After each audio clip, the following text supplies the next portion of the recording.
हरे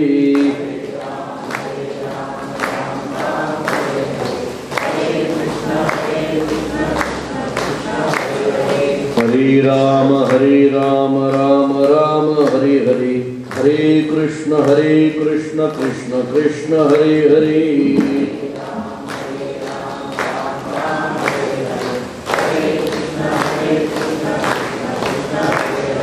हरे राम राम राम हरे हरे, हरे कृष्ण कृष्ण कृष्ण हरे हरे।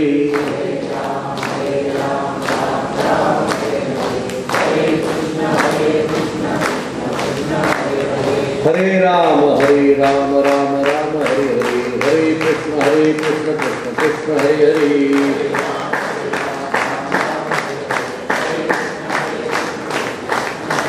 हरे राम राम हरे हरे, हरे कृष्ण कृष्ण कृष्ण हरे हरे।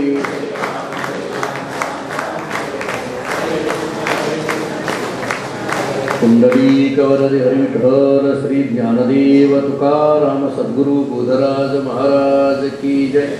मंगलम भगवान विष्णु मंगलम गरुडध्वजः मंगलम पुंडरीकाक्ष मंगलाय तनो हरिः।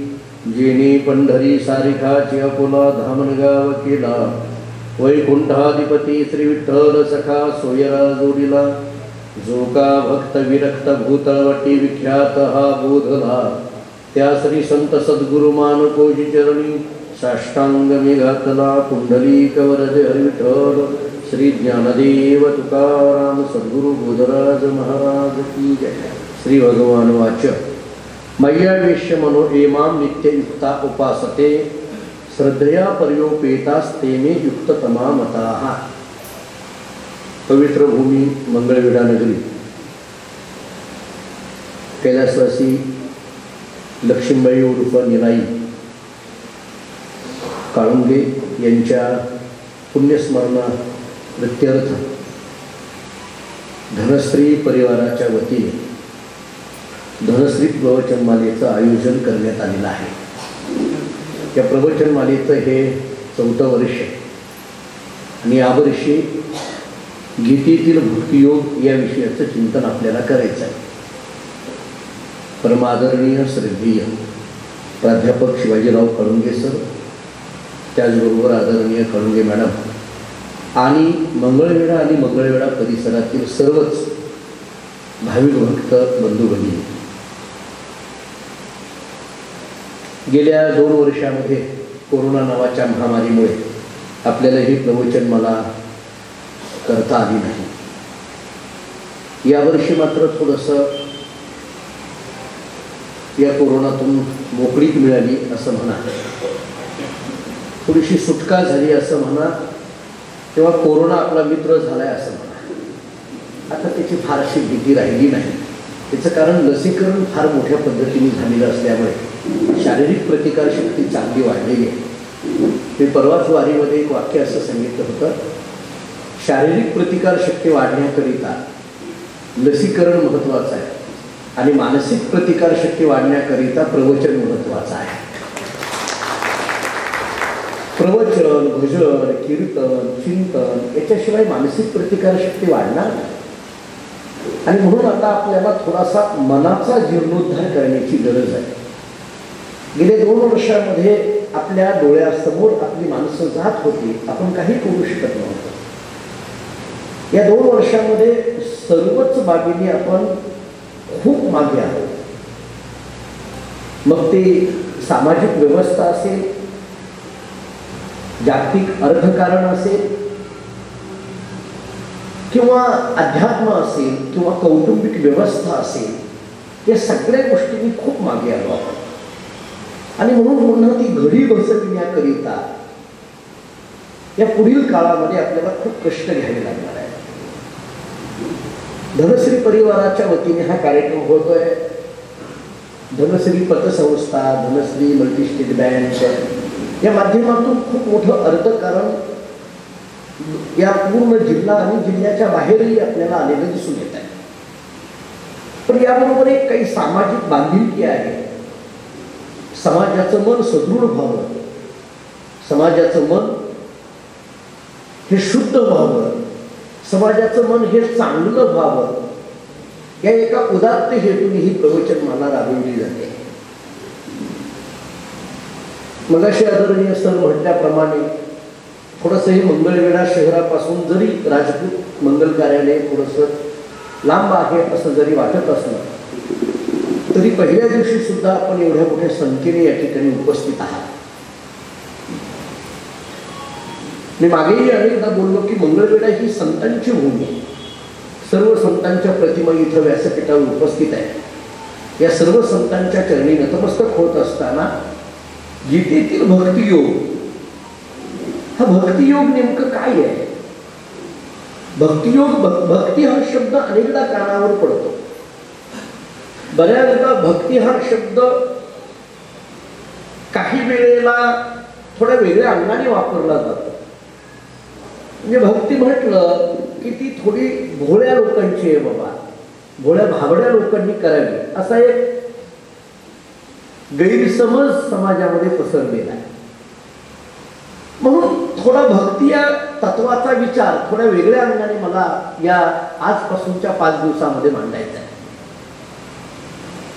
या भक्ती शब्दाला एक शब्द जोडलेला आहे, तो म्हणजे भक्ती योग असा शब्द जोडलेला आहे. योग या शब्दाचा अर्थ मागे आपण कर्मयोग, ज्ञानयोग ऐकून आलो. आज यावर्षी आपल्याला भक्तियोग ऐकायचा आहे. मी तर थोडं गमतीने असं म्हणेन की भक्ती ही सहजासहजी मिळत नाही. थोडं एक वाक्य अगोदर आरंभाला सांगून पुढे जातो. भागवतामध्ये भगवान श्रीकृष्ण परमात्मा असं म्हणतात, मी मुक्ती लवकर देतो पण भक्ती लवकर देत नाही. थोडं ऐका, बारकाईने ऐका.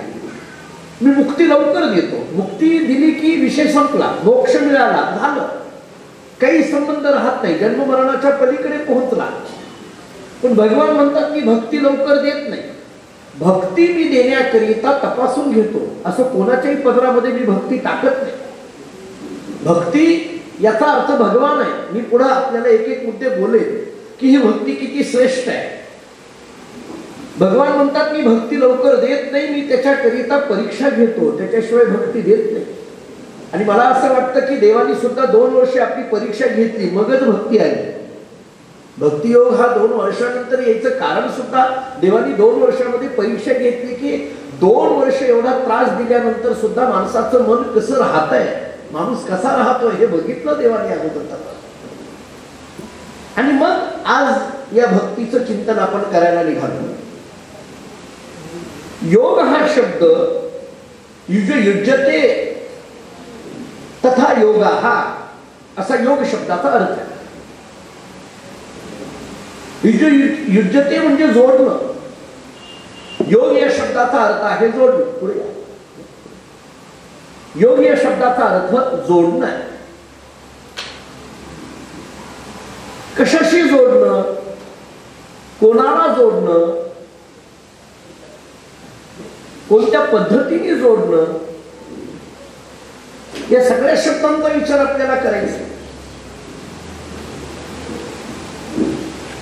सरळ सरळ अर्थ जर योग शब्दाचा अर्थ करायचा झाला तर परमात्म्याशी जोडणं हा सरळ अर्थ झाला. भक्ती योग या शब्दाचा शब्दशः अर्थ घ्यायचा झाला तर भक्तीने परमात्म्याशी जोडणं याचा अर्थ आहे भक्ती योग. सरळ अर्थ झाला. आपल्याला याची बारकावे पुढे पाहिजे. भक्तीने परमात्म्याशी जोडणं ठीक आहे. परमात्म्याशी जोडण्याकरिता भक्ती एवढंच साधन आहे का? अन्य साधनं नाही आहेत का? जाण्याचं ठिकाण परमात्मा आहे, तिथं जाण्याकरिता लागणारी साधनं मात्र वेगवेगळी. ऐका, पोहोचायचं ठिकाण एकच असतं पण तिथं पोहोचण्याकरिता मार्ग मात्र अनेक असतात. जिथं पोहोचायचंय ते ठिकाणी एकच आहे पण तिथं पोहोचण्याकरिता मात्र मार्ग मात्र अनेक आहे. संत निळोबारायांनी एके ठिकाणी असं वर्णन केलंय, नाना साधनाच्या केल्या खटपटा. अनेक मार्गांचा विचार आपल्याला शास्त्रांनी सांगितले. मी आपल्याला आणखी सोपं उदाहरण देऊन सांगायचं झालं तर गाव एकच असतं पण तिथं जाण्याकरिता रस्ते अनेक असतात. पटलं का? बघा, गाव एकच आहे, पंढरपूर नावाचं गाव एकच आहे, त्या पंढरपूरला जाण्याचे रस्ते मात्र अनेक आहेत ना. पंढरपूरला जाण्याचे रस्ते अनेक आहेत. तुम्ही इथं मंगळवेढ्यामध्ये राहणारी मंडळी आहात, पंढरपूरच्या नजीक आहे, आपल्याला माहित आहे की पंढरपूरला कोणते रस्ते जातात. तुमच्या माहितीप्रमाणे एक 4-5 रस्ते तुम्हाला माहित आहे. इकडून एक रस्ता जातो, पलीकडून सोलापूरहून एक येतो, तिकडून पलीकडून बार्शीकडून एक येतो, नगरकडून एक येतो, पुण्याकडून एक येतो, इकडून सांगोल्याकडून एक येतो. एक 4-5 रस्ते तुम्हाला माहित आहे. मी पंढरपुरामध्ये राहत असल्यामुळे मला 8-10 रस्ते माहिती आहेत, कारण मी तिथं राहतोय ना. तिथं राहणाऱ्या माणसाला जरा जास्त माहिती असते. मला 10 रस्ते माहिती आहेत. पण पंढरपूरला येण्याचे रस्ते किती मला गेल्या वर्षी खरं कळालं. आपल्या सोलापूरच्या एसपीने आम्हाला सांगितलं, आम्हा महाराज मंडळींची मीटिंग घेतली त्यावेळेस त्यांनी सांगितलं पंढरपूरला येण्याकरता 52 रस्ते आहेत म्हणे. आम्हालाही माहित नव्हतं. मी म्हटलं तुम्ही एवढे शोधून कसे काय काढले? ते म्हटले पंढरपूर ज्यावेळेस वारीला येऊ द्यायचं नाही वारकऱ्याला, तेव्हा आम्ही शोधून काढले कुठल्या कुठल्या रस्त्याने वारकरी येऊ शकतात. मग ते आम्ही सगळे लॉक करून टाकले रस्त्यामध्ये. तेव्हा कळालं की 52 रस्ते. पंढरपूर नावाचं गाव एक आहे पण तिथं जाण्याकरिता रस्ते अनेक आहे. मंगळवेढा नावाचं गाव एक आहे पण तिथं जाण्याकरिता वाटा अनेक आहे. मला सांगायचा मुद्दा एवढाच आहे की जाण्याचं ठिकाण एकच असतं पण तिथं जाण्याकरता लागणाऱ्या वाटा मात्र अनेक आहे. आणखीन एक संत वाङ्मयाचं प्रमाण देऊन जातो. मार्ग दारुणी गेले आधी दया निधी संतते, येण्याची पंथे चालू जाता न पडे गुंता कोटे काय. मार्ग दारुणी गेले आधी संतांनी अनेक मार्ग दाखवले. कुपंथ, विपंथ, क्लिष्ट पंथ, सूक्ष्म पंथ आणि सुपंथ अशा 5 पंथांचा विचार तत्वज्ञानाने केला. नरकाला घेऊन जाणारा मार्ग त्याला कुपंथ म्हटलं जातं. प्रपंचातील अधःपतनाला घेऊन जाणारा मार्ग त्याला विपंथ म्हटलं जातं. कर्म ज्ञानाधिक मार्ग त्यांना सूक्ष्म पंथ म्हटलं जातं. योग जपतपादिक मार्ग त्यांना क्लिष्ट पंथ म्हटलं जातं आणि भक्ती पंथाला सुपंथ म्हटलं जातं. महाराजांचं तुकोबरांचं प्रमाण द्यायचं झालं तर भक्ती पंथ बहु सोपा पुण्य नागेवे हा पापा. अत्यंत सोपा मार्ग म्हणून भक्तीकडे पाहिलं जातं. आता पुढे ऐका, गाव एक आहे पण तिथं जाण्याकरिता वाटा अनेक आहे. माझा मुद्दा एवढाच आहे, पोहोचायचं ठिकाण एकच असतं पण तिथं जाण्याचे रस्ते मात्र अनेक आहेत. जरा आणखीन गमतीने बोलायचं झालं तर साध्य एकच असतं, साधनं अनेक असतात. एक असतं ते साध्य आणि अनेक असतात ती साधनं. एक असतं ते साध्य. मी आपल्याला आणखीन 2 गमतीची वाक्य सांगतो. समाजामध्ये एक वर्ग असा आहे की त्याच्याकडे साध्याची निश्चिती आहे पण साधनाचा अवलंब नाहीये, आणि समाजातला दुसरा वर्ग असा आहे की त्याच्याकडे साधनाचा अवलंब आहे पण साध्याची निश्चिती नाही. सोप्या शब्दात सांगायचं झालं तर समाजामध्ये एक वर्ग असा आहे की त्याला काय व्हायचंय हे माहित आहे पण ते होण्याकरता काय करावं लागतं हे माहित नाही, आणि समाजातला दुसरा वर्ग असा आहे की तो काय करतो हे माहित आहे पण हे केल्याने काय होणार आहे हे माहित नाही. मी आपल्याला उदाहरण देतो म्हणजे काय, समाजातला एक वर्ग असा आहे की त्याला काय व्हायचं हे माहित आहे पण ते होण्याकरता काय करावं लागतं हे माहित नाही. काय व्हायचंय चांगलं माहित आहे पण काय करावं लागणार आहे माहित नाही. मी उदाहरण सोपं देतो. 5वीतला मुलगा आहे, त्याला विचारलं मोठेपणी तुला काय व्हायचं? कलेक्टर व्हायचं. रोज शाळा बुडवतो. उदाहरण संपलं. एका वाक्यात उदाहरण. काय व्हायचं? कलेक्टर व्हायचं. शाळा बुडवतो. हे काही लक्षण आहे का? काय व्हायचंय माहित आहे पण ते होण्याकरता काय करावं लागतं माहित नाहीये ना. 12वीची परीक्षा एखादा मुलगा देतो. त्याला विचारलं काय चाललंय? 12वीची परीक्षा देतोय. बर मग पुढे काय ठरवलंय? बघू जमल तसे. हे काय उत्तर आहे? अरे ठरवावं लागेल ना, काहीतरी तुझ्याकडे ध्येय ठरवावं लागेल ना, काहीतरी ध्येय ठरवावं लागेल. ध्येय ठरवून त्या पद्धतीने केलेला प्रयत्न हा त्या ध्येयापर्यंत घेऊन जात असतो. माझं वाक्य पुन्हा एकदा ऐका. ध्येय ठरवून केलेला प्रयत्न, तो प्रयत्न आम्हाला त्या ध्येयापर्यंत निश्चित पद्धतीने घेऊन जातो. स्वामी विवेकानंद लहान होते. त्यांच्या आईचं नाव भुवनेश्वरी, वडिलांचं नाव विश्वनाथ बाबा. स्वामीजींचं चरित्र वाचा. लहान होते, लहानपणीचं त्यांचं नाव नरेंद्र, पुन्हा ते विवेकानंद वगैरे झालं ते नंतर, पण लहानपणी त्यांचं नाव नरेंद्र. एके दिवशी विश्वनाथ बाबूंनी लहान असलेल्या नरेंद्राला विचारलं, बाळ नरेंद्र, तुला मोठेपणी काय व्हायचं? का कोणास ठाऊक, पण नरेंद्राने एकदम उत्तर देऊन टाकलं, बाबा मला मोठेपणी गाडीवाला व्हायचं. पण मला सांगा, एखाद्या वडिलांनी जर मुलाला विचारलं तुला मोठेपणी काय व्हायचं आणि गाडीवाला व्हायचं असं उत्तर दिलं तर कोणत्या वडिलाला बरं वाटेल? विश्वनाथ बाबूंना वाईट वाटायला लागलं, अरे माझा मुलगा बॅरिस्टर व्हावा असं माझी इच्छा आहे आणि हा तर सरळ म्हणतो की मला गाडीवाला व्हायचं. त्यांना वाईट वाटलं, ते खोलीमध्ये जाऊन झोपले. आता नरेंद्राची आई भुवनेश्वरी नरेंद्राच्या जवळ येते, पुन्हा नरेंद्राच्या डोक्यावरून हात खेळविते आणि नरेंद्राला विचारते, बाळ नरेंद्रा, तुला मोठेपणी काय व्हायचं? नरेंद्राने पुन्हा तेच उत्तर दिलं, आई मला गाडीवाला व्हायचं. भुवनेश्वरीने मात्र नरेंद्राला सांगितलं, नरेंद्रा गाडीवाला व्हायचं ना, अवश्य हो, पण घरामध्ये एक फोटो होता. तो फोटो कसला होता? भगवान श्रीकृष्ण परमात्मा अर्जुनाच्या रथाचं सारथ्य करत असलेला फोटो होता. अर्जुनाच्या रथाच्या दोऱ्या कृष्णाच्या हातामध्ये आहे असा तो फोटो होता. भुवनेश्वरीने नरेंद्राला, म्हणजे नरेंद्राच्या आईने नरेंद्राला तो फोटो दाखवला आणि सांगितलं, बाळ नरेंद्रा, तुला गाडीवाला व्हायचं असेल तर अवश्य हो, पण या कृष्णासारखा गाडीवाला हो, बाकी कुठलाही गाडीवाला होऊ नको. गाडीवाला व्हायचंय ना, कृष्णासारखा गाडीवाला.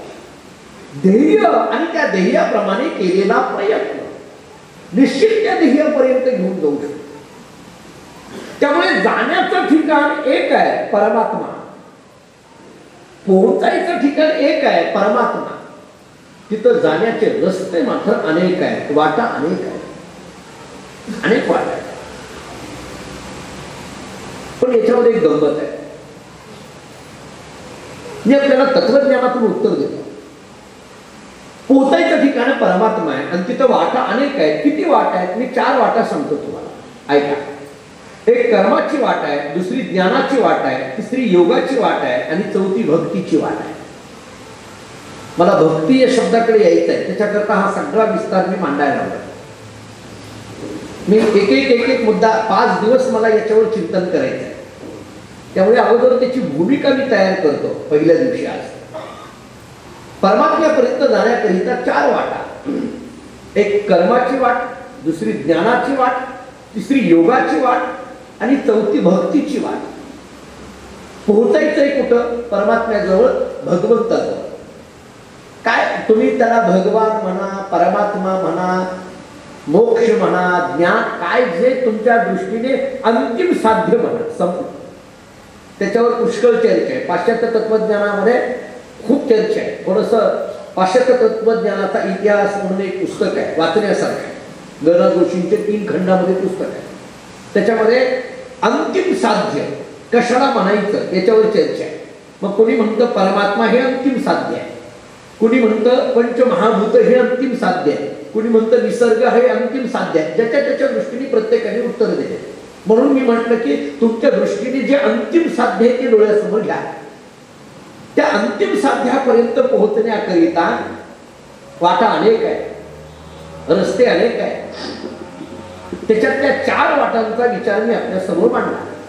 एक कर्माची वाट, दुसरी ज्ञानाची वाट, तिसरी योगाची वाट आणि चौथी भक्तीची वाट. आता प्रश्न असा आहे, मग कधी कधी प्रश्न पडतो, आणि आपण एवढे जण सगळे इथं उपस्थित आहोत, या 4 वाटा तिथे घेऊन जातायत ना? हो. मग तुम्ही भक्तीच का सांगायला लागलात? त्याच्यात ती कर्माची वाट नाही का? झाली ना सांगून, बस झालं ना, पुन्हा भक्तीकडे यायची काय गरज आहे? बरं, ज्ञानाची वाट म्हणाल तर झाली ना सांगून, इकडे यायची काय गरज आहे? आता याच्यात एक गमक आहे. जाण्याचं ठिकाण जरी एक असलं आणि तिथं जाण्याकरिता वाटा जरी अनेक असल्या तरी त्याच्यात एक सहज माणसाला प्रश्न असतो की याच्यातली जवळची वाट कोणती? माणूस अलीकडे शॉर्टकट शोधायला लागला. माणसाला सगळं शॉर्टकट पाहिजे, लॉंगकट काही चालत नाही. सगळं थोडक्यात पाहिजे, जवळचं पाहिजे. बघा तुम्ही आता पूर्वीसारखं, तुम्ही वारकरी मंडळी असतील तर त्यांना माहीत असेल, पूर्वी वारी, पंढरीची वारी अशी असायची, म्हणजे आता ही आषाढी वारी सोडा, पण महिनावारी सुद्धा जर अशी असायची, दशमी, एकादशी आणि द्वादशी. म्हणजे दशमीला तो वारकरी चंद्रभागेचं स्नान करायचा. म्हणजे आमच्याकडे तर कानावर जुन्या वारकऱ्यांच्या मुखातले शब्द असे आहेत बरं का.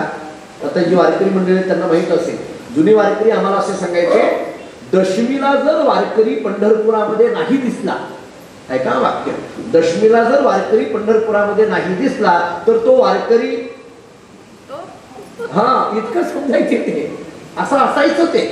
म्हणजे याचा अर्थ तो दशमीला वारकरी पंढरपुरात असला पाहिजे. याचा अर्थ काय की तो वारकरी असला पाहिजे, इतकी दृढनिष्ठा होती पूर्वी. आता 3-3 दिवस कोणाला थांबायला वेळ नाही.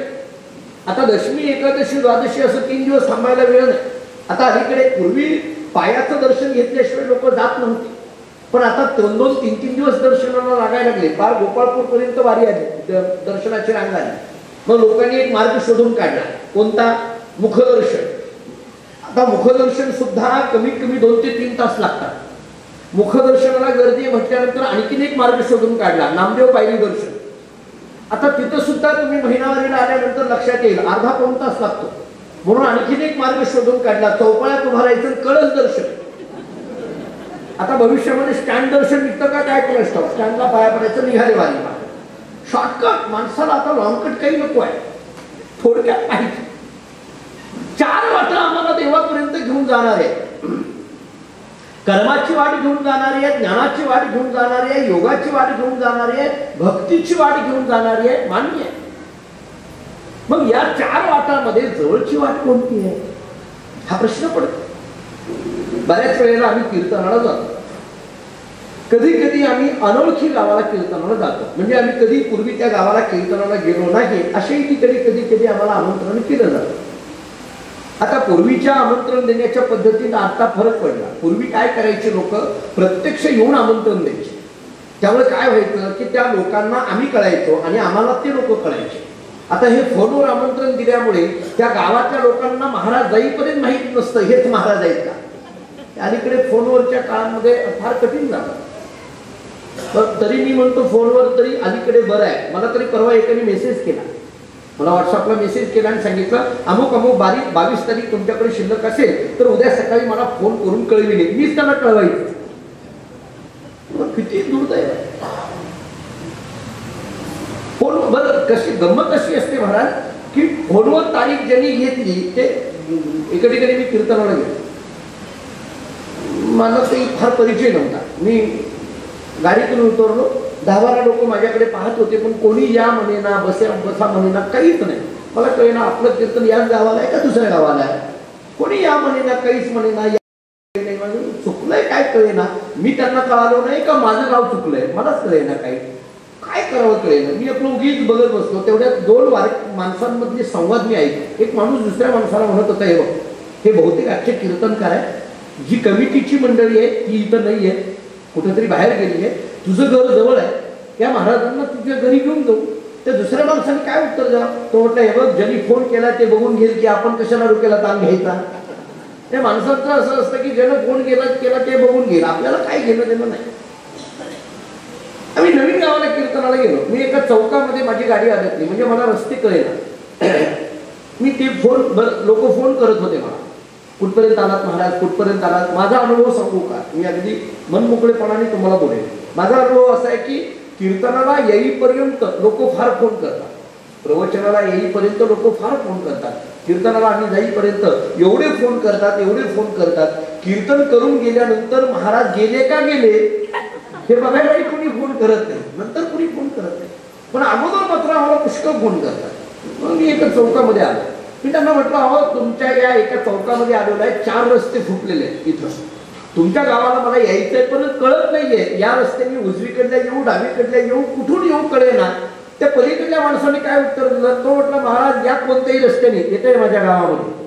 मी म्हटलं अरे एवढ्या हे काही उत्तर आहे का. म्हटलं कोणताही रस्ता जरी तुझ्या गावाला घेऊन येणार असला तरी याच्यातला जवळचा रस्ता कोणता हे सांग ना, मला जवळचा रस्ता पाहिजे, वेळ झालेली आहे. तसं परमात्म्यापर्यंत जाण्याकरिता कर्माची वाट घेऊन जाते, ज्ञानाची वाट घेऊन जाते, योगाची वाट घेऊन जाते आणि भक्तीची वाट घेऊन जाते.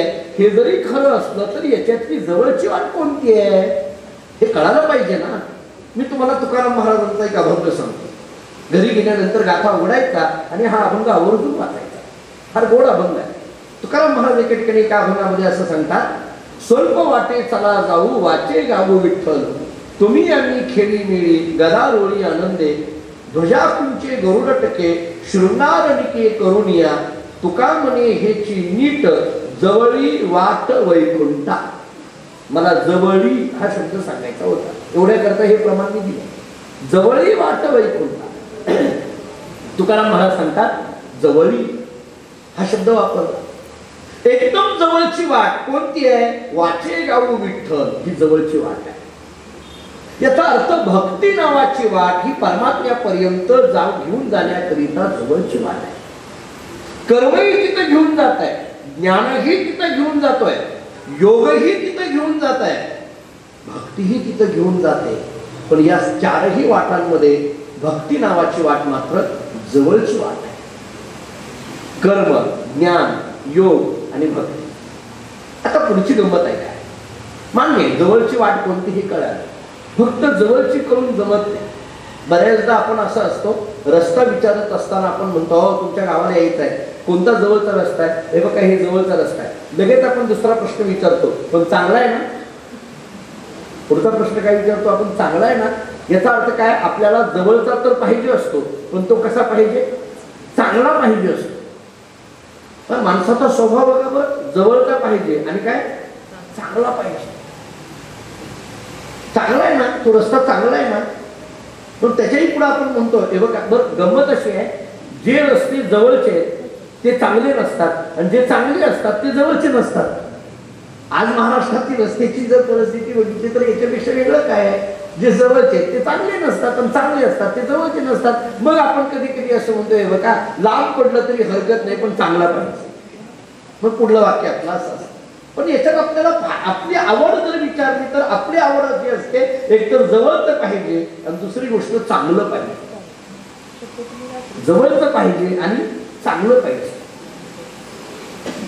थोडं गमतीने बोलायचं झालं तर कष्ट कमी पाहिजे आणि पैसा तर जास्त मिळाला पाहिजे. माणसाचा स्वभावच असा आहे. मानसशास्त्र तसं गमतीचं आहे महाराज. मानसशास्त्र फार गमते. आपलं मानसशास्त्र असं आहे महाराज की विषयाच्या म्हणजे त्या परिस्थितीनं बदलत राहत आहे. बघा बदलत राहतं. आपलं मानसशास्त्र असं आहे की परिस्थितीनं बदलत राहतं. मी तुम्हाला उदाहरण देतो, माझ्या वाक्यपदार्थ सांगत. जशी जशी परिस्थिती निर्माण होते तसं तसं आपलं मानसशास्त्र बदलत राहतं. मी उदाहरण देतो तुम्हाला. मला सांगा आपण रस्त्याने निघालो. रस्त्याने निघाल्यानंतर रस्त्याच्या कडेला तुम्हाला तिथं दोन मूर्त्या पडलेल्या दिसल्या. एक मूर्ती रामाची होती आणि एक रावणाची. कोणती उचला होती? हा रामाची. अगदी बरोबर. एक रामाची आणि एक कोण घेऊन चालले रावण घरामध्ये? घरात काय रावण कमी असतात का? त्यामुळे रामाची आणि रावणाची पडलेली. तुम्ही कोणती उचला? रामाची. बरोबर आहे. आता माझं पुढलं वाक्य आहे का? रामाची मूर्ती जी आहे ना ती रामाची मूर्ती लोखंडाची आहे आणि रावणाची मूर्ती सोन्याची. आता कोणती उचला सांगा तर? परिस्थिती बदललं की नाही आपलं मानसशास्त्र? रावणाचीच उचलणार हो. तुम्ही काय घेऊन बसला? मी सुद्धा तेच करेल. तुमचंच काय घेऊन बसला? परिस्थिती बदलतो आपण. त्यामुळे आम्हाला रस्ता तर जवळचा पाहिजे आणि तो चांगला पाहिजे. मार्ग आम्हाला जवळचा पाहिजे आणि तो मार्ग चांगला पाहिजे. ठीक आहे. कोणीतरी विचारलं परमात्म्यापर्यंत जाण्याकरिता कर्म नावाची वाट आहे, ज्ञान नावाची वाट आहे, योग नावाची वाट आहे आणि भक्ती नावाची वाट आहे. याच्यातली जवळची वाट ही भक्ती आहे. कळालं मान्य. पण दुसरा प्रश्न, चांगली आहे का? ती वाट चांगली आहे का बघायला पाहिजे का नाही? चांगली या शब्दाचा अर्थ श्रेष्ठ. थोडक्यात श्रेष्ठ आहे का नाही? मी तुम्हाला एक नारद भक्ती सूत्राचं सूत्र सांगतो. नारद भक्ती सूत्र नावाचा ग्रंथ आहे. 84 सूत्र आहे. केवळ आणि केवळ भक्तीचा विचार त्याच्यामध्ये मांडलेला आहे, दुसरं काही नाही. 84 सूत्रांमधून फक्त आणि फक्त भक्ती मांडली. त्याच्यामध्ये एक सूत्र आहे नारदांनी सांगितलं. संस्कृत मध्ये छोटी छोटी सूत्र आहेत. सूत्र या शब्दाचा अर्थच असा असतो की जे थोडक्या शब्दामध्ये खूप मोठा आशय देतं त्याचं नाव सूत्र.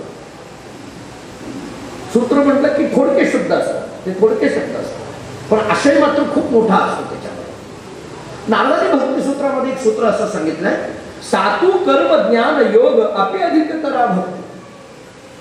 ही भक्ती कशी आहे? कर्म ज्ञान योग अपि अधिकतरा. अधिकतरा या शब्दाचा अर्थ श्रेष्ठ आणि अपि या शब्दाचा अर्थ पेक्षा. ही भक्ती कशी आहे? श्रेष्ठ आहे. फक्त श्रेष्ठ म्हणून नारदजी थांबत नाही, भक्ती चांगली आहे एवढं म्हणून थांबत नाही. कर्मापेक्षा ज्ञानापेक्षा योगापेक्षा ही चांगली आहे, हे वाक्य फार महत्वाचं आहे.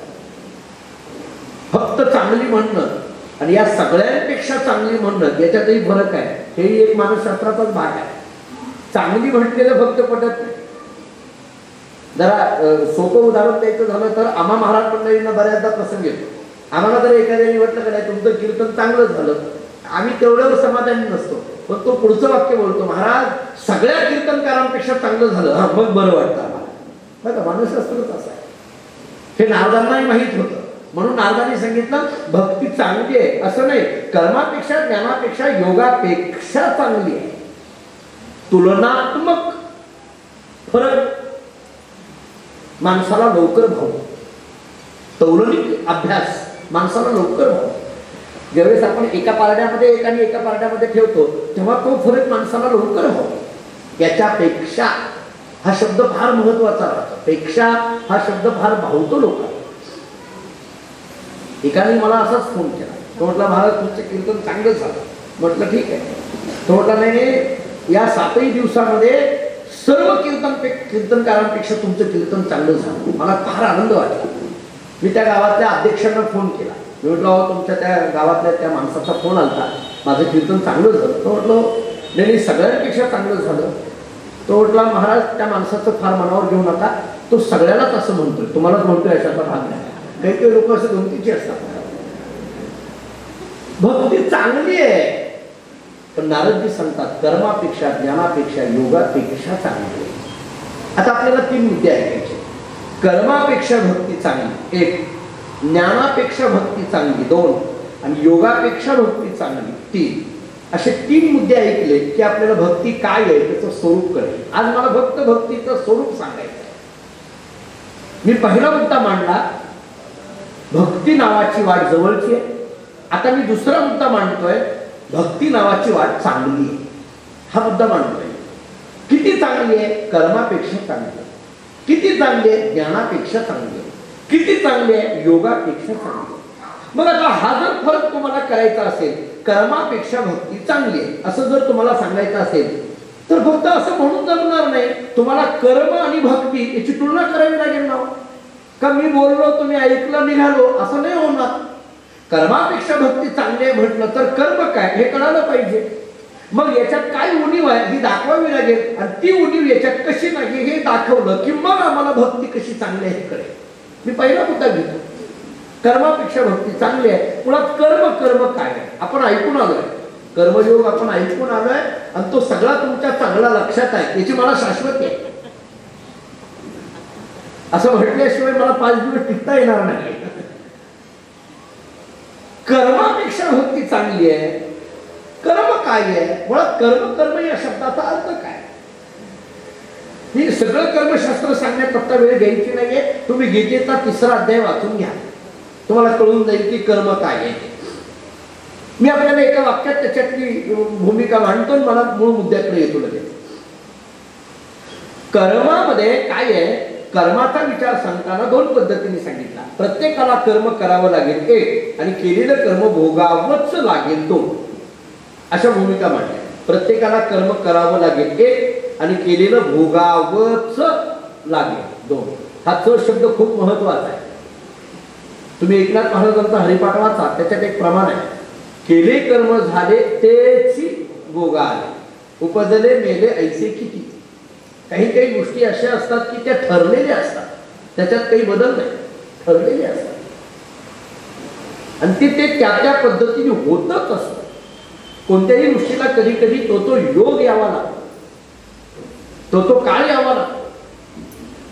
तो काळ आला की ते असं आहे, कोणी याच्यावर विश्वास ठेवो अथवा न ठेवो, काही गोष्टी अशा असतात महाराज की त्याला योग आला की ते व्हायच्या थांबत नाही.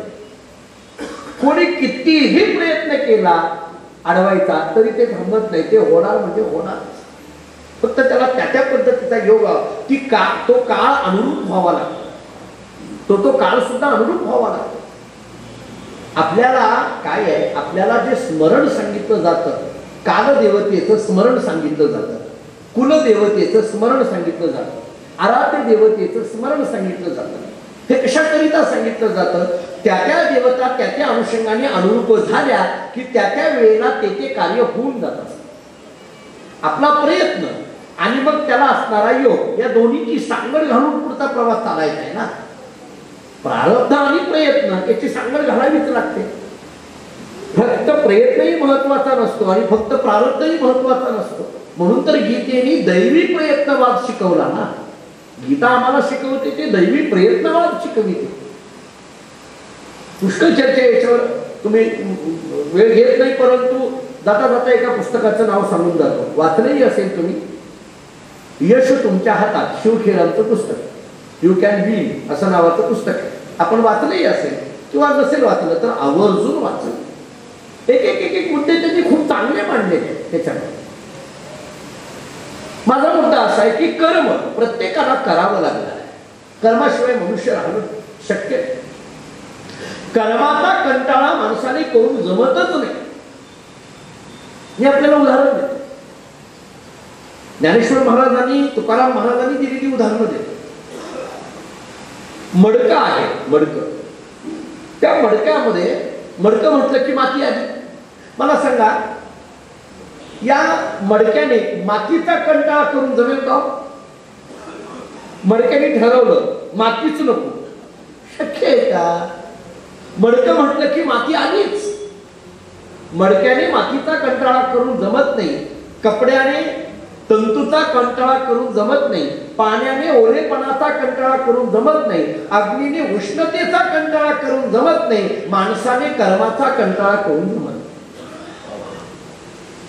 माणसाने कर्माचा कंटाळा करून जमत. जसं मडकं म्हटलं की माती आली, कपडा म्हटलं की तंतू आले, अग्नी म्हटलं की उष्णता आली, पाणी म्हटलं की ओलेपणा आला, तसं माणूस म्हटलं की कर्म आला. मी तर कधी कधी विनोदाने मागेही बोललोय, पण आणखीन एकदा ते वाक्य सांगून जातो. कधी कधी काही माणसं म्हणतात नाही आम्ही काही करत नाही. कर्मशास्त्र म्हणतं काही न करणं हे सुद्धा कधी कधी कर्मच असतं. आम्ही तर कधी कधी विनोदाने म्हणत असतो, काही लोक म्हणतात, आम्ही जरा म्हणत असतो काही नाही, तुम्ही उत्सव चालू असतात, सप्ताह असतात, आणि ते दोघं तिघं म्हणतात नाही महाराज आम्ही काही करणार नाही या सप्ताहामध्ये. मी त्यांना म्हटलं मी तुम्हाला तेच सांगायला लागलोय, या सप्ताहामध्ये तुम्ही काहीच करू नका, 7 दिवस जरा नीट राहा, एवढंच करा आमच्या करता. कधी कधी तर आम्ही असं म्हणत असतो, तू इकडं न येणं हीच तुझी देणगी, बाकी काही नाही. तू पट्टी देऊच नको दुसरी आम्हाला, तू फक्त इकडे येऊ नको, तो आला की बिघडते का. त्यामुळे काही माणसाला असं म्हणावं लागतं की तू शांत राहणं हे सुद्धा कर्मच आहे.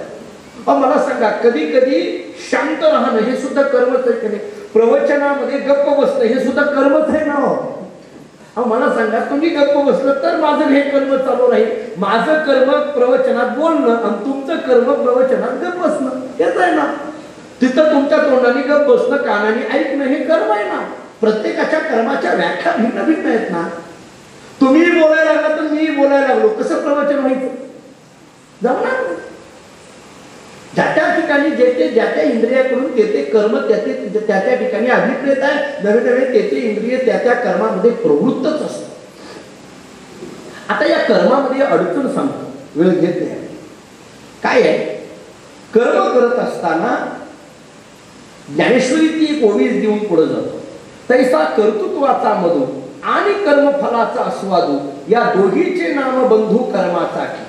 ज्ञानेश्वर महाराज सांगतात, कर्तृत्वाचा मधू आणि कर्मफलाचा आस्वाद, हे मी केलं याच्यातला मीपणा आणि कर्मफलाचा आस्वादू, फल आसक्ती, ही आसक्ती, या दोन गोष्टी कर्मामध्ये बंधन आणतात.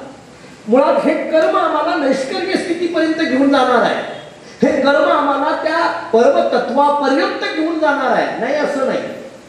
नैष्कर्म्य हा शब्द, नैष्कर्म्य म्हणजेच परमात्मा. दुसरं काय? नैष्कर्म्य सिद्धी.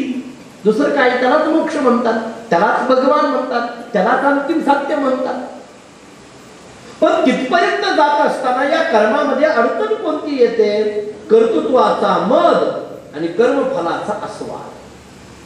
मी केलं असं म्हणणं आणि त्याच्या फलाची आसक्ती निर्माण होणं, या दोन गोष्टी मात्र अडचणीच्या आहेत. या दोन गोष्टी तिथपर्यंत घेऊन जाऊ शकत नाही, अडचण निर्माण करतात. मग काय करावं लागेल? याच्यातला कर्तृत्वाचा मद बाजूला काढावा लागेल आणि ही फलासक्ती बाजूला काढावी लागेल. त्याच्याशिवाय हे कर्म निष्कर्मी स्थितीपर्यंत जाणार नाही. त्याच्याकरता काय करावं? हा कर्तृत्वाचा मद माणसाला त्रासदायक आहे, ही फलासक्ती माणसाला त्रासदायक आहे. कोणत्या रूपाने सांगता येत. एखाद्या बोरीचं झाड असतं आणि त्या बोरीच्या झाडाखाली एक मनुष्य असं झोपला आणि झोपला. थोड्या वेळाने उठला, पाहिलं बोर आहे. एक बोर काढलं खाण्याकरता, 2-3 बोरं काढली, खाल्ली. 4थं बोर काढताना नेमकं तिथं काठी असतात. बोरीचं झाड म्हटलं की बोरं यायचं काटे, काठी टोचली. काठी टोचल्याबरोबर त्यांनी त्या बोराच्या झाडाकडे बघितले आणि त्या बोराच्या झाडाला म्हणायला लागला, काय देवाला सुद्धा कळत नाही, तुझ्यावर एवढी चांगली चांगली बोरं दिली म्हटले, लावलेली आहेत म्हटले, आणि तिथं काटे सुद्धा लावलेले आहेत म्हटले. खरं तर तुला किती त्रास होत असतील म्हटले, त्या काट्याचा तुला त्रास होत असेल म्हटले. त्या देवाने कसं काही तुला असा त्रास दिला कुणास ठाऊक म्हटले. त्या बोरीच्या झाडाने सांगितलं, तू इथून उठ पहिलं म्हटले. माझ्या अंगावर काटे दिले म्हणून बरं झालं, एवढी तरी बोरं शिल्लक राहिली माझ्या अंगावर. काटे दिले, मी त्याचा विचार करत नाही.